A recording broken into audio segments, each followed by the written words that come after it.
Good evening, friends. This message is primarily addressed to veterinarians, especially those who treat cats. Many veterinarians want to prevent feline urinary tract disease. So, the question is, dear veterinarians, what are the most common types of stones found in feline urinary tracts? Struvite is frequently mentioned. In what environment do these struvite crystals form? An alkaline environment. If a cat constantly eats meat, will it develop an alkaline environment? No. This is because the digestion of meat requires stomach acid. This acid kills bacteria and parasites present in the meat, including helminth eggs. This is a well-known fact. If I eat meat, my urine doesn't become alkaline.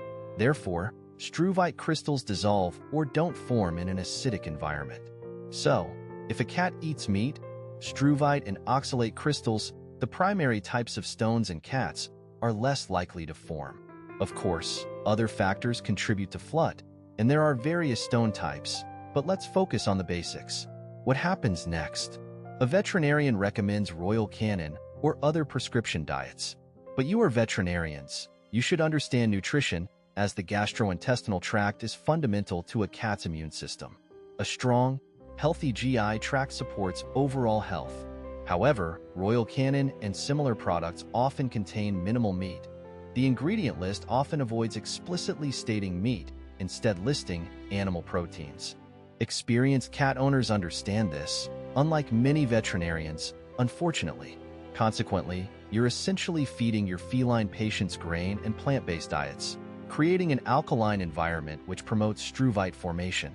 Then, cats develop FLUTD, and you prescribe Royal Canin or similar products.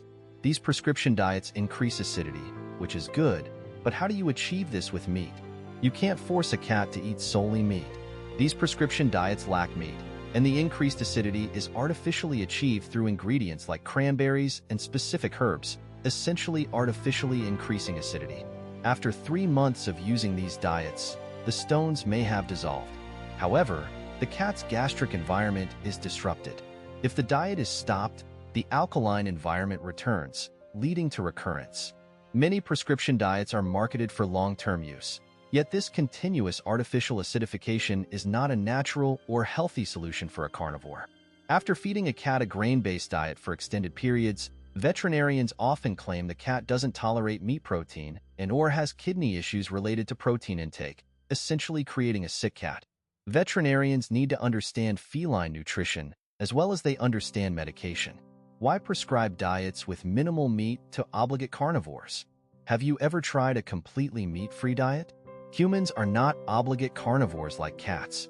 If you restrict yourself to plant-based food, you will feel unwell.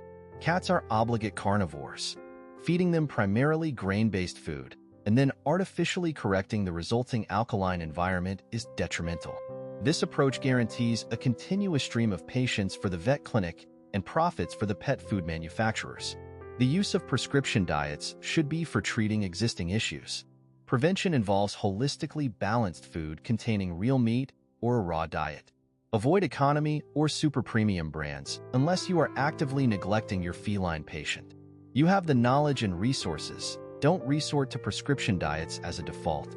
A cat fed on Royal Canin, Whiskas, or Purina for years will inevitably develop serious gastrointestinal problems, sometimes requiring extensive veterinary intervention and potentially resulting in life-threatening complications.